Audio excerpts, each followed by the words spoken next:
I am not what happened to me. I am what I choose to become. Everything about other people that doesn't satisfy us helps us to better understand ourselves. Knowing your own darkness is the best method for dealing with the darknesses of other people. One does not become enlightened by imagining figures of light, but by making the darkness conscious.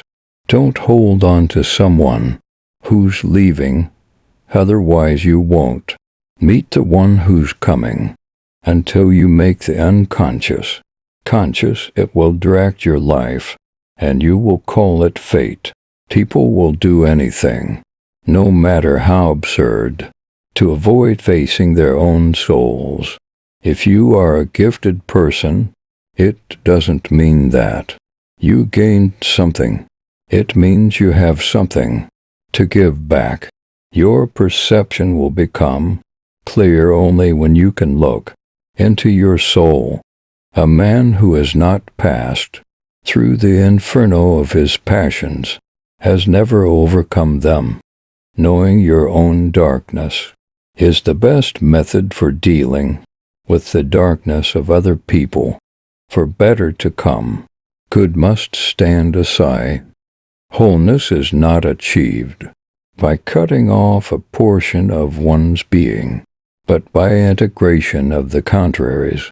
The creation of something new is not accomplished by the intellect, but by the play instinct acting from inner necessity.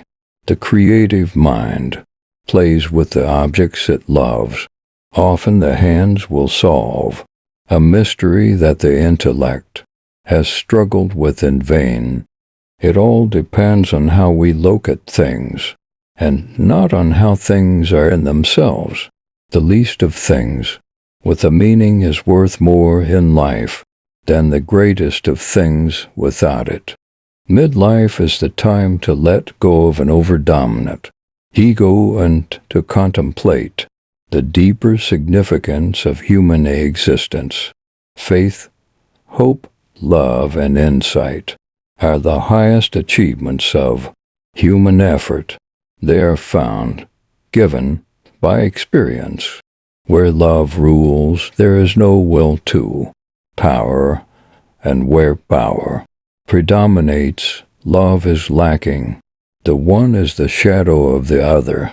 The first half of life is devoted to forming a healthy ego. The second half is going inward and letting go of it. Whatever is rejected from the self appears in the world as an event. The best political, social, and spiritual work we can do is to withdraw the projection of our shadow onto others. The majority of my patients consisted not of believers but of those who had lost their faith. Nobody, as long as he moves among the chaotic currents of life, is without trouble. Every human life contains a potential. If that potential is not fulfilled, then that life was wasted. People will do anything, no matter how absurd, to avoid facing their own souls. A creative person has little power over his own life. He is not free. He is captive and driven by his daemon. My whole being was seeking for something still unknown which might confer meaning upon the banality of life. Sometimes you have to do something unforgivable just to be able to go on living.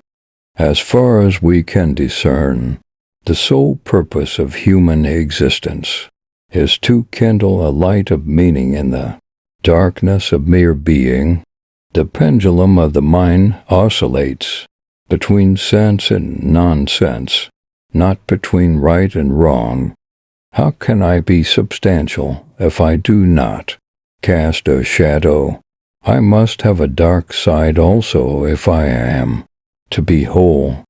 Without this playing with fantasy, no creative work has ever yet come to birth, the debt we owe to the play of the imagination is incalculable.